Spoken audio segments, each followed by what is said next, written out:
Hey there, YouTube, it's Kurt here. Today, welcome back to another episode of Ban These Cards, where we take a look at the most degenerate and the most unfun and the most game-breaking cards there are in the game that just make it really all over. Yeah, just not fun to play overall. So here, today we're going to talk about Zeus, and I'm not actually just trying to whine or just complain. I'm just saying, Zeus, from its inception, I don't understand how this card was designed the way it was designed. I understand giving XC monster support. I do not understand giving it like this level of support. So if you don't know what Zeus does, you probably being like we got under your rock, but what you can do is if you attack with an XC monster, basically you in your main phase 2, you can rank up into AA-ZEUS with pretty much any material as long as XC monster is material, and then non-once per chain, you can detach 2 materials and completely clear the entire board. It's a send. It's not it's a quick effect that's a send. It doesn't mean destroy your cards. It's a send, which is insanely powerful. And the fact that it's not once per chain is also insanely viable. And the fact that yeah, you can the fact that a lot of decks can basically just turbo out direct attack monsters also leaves it to have an incredible amount of viability in multiple strategies.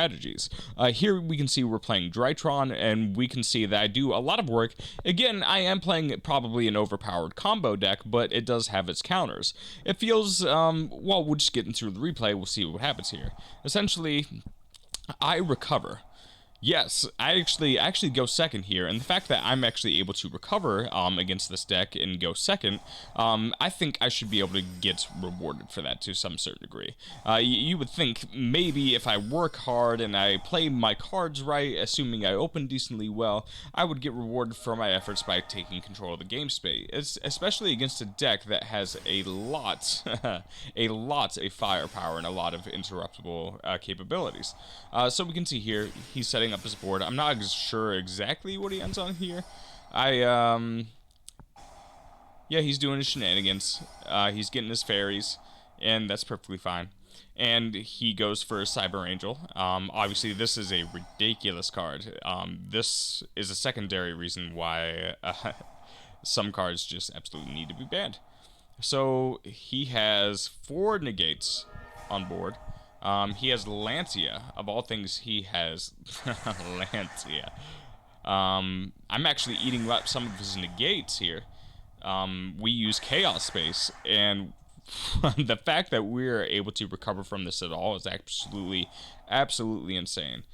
So here we actually get Doom King back on the field. So now the game state is actually pretty reasonable here. We have the capability of coming back, and we have Baylor Drock that can get banishes. So we did a decent amount of work. We played through an insane amount of disruption, probably more disruption than should be possible in Yu-Gi-Oh, and we got to a reasonable board to where we can play decently. But now, here's how easy it is. For this deck, at least, they had 2 monsters. And these 2 monsters are able to make a level 1 that can attack directly, and then go up into 2 more materials to make AA-ZEUS. And from here, the game state is pretty much unrecoverable. And it's not just against this deck. There's a lot of decks that can't recover from double board wipe. So in this case, and pretty much any case where you're going into Zeus, it's going to feel very unfair and feel like you did a lot of work for nothing. There could have been a lot of ways to balance this card design overall. Basically, if you open Dark Ruler and you can go into an XC's monster, you can pretty much ensure that your opponent basically has a 95% chance of losing the game. So I think this is very unhealthy for game balance. It's actually, from the moment of its inception, there should have been more.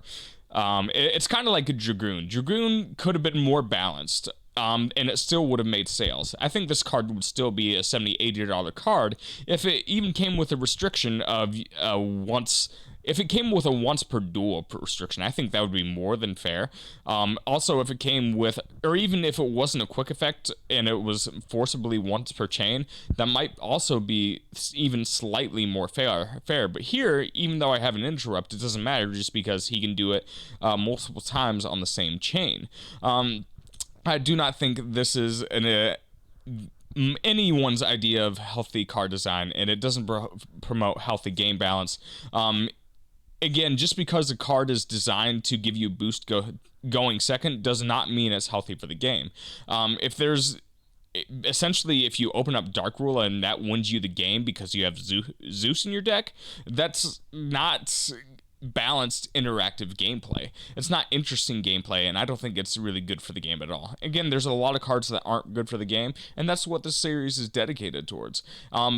And it's not designed to come off as complaining. It's supposed to be honest and truthful, and hopefully give the player base an idea of what goes on in the meta.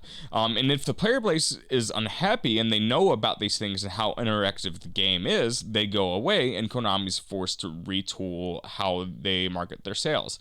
Again, there's a lot of areas in which Konami could market themselves. Again, we are in the year 2021, and Blue Eyes still doesn't have an ultimate rare printing. So if they have a lot of options when it comes to like multiple alternative printings, instead of just designing completely busted cards that break the competitive scene, they have other options at their disposal. They're just not using them, and we're not forcing them to use those options. So this is the video today. Hopefully we can see, not only through this interaction, but through potential interactions and interactions we've seen in competitive play, that this card is not balanced, and it is probably not fair as well. So Konami, ban this card. See you guys. OBS, there you are.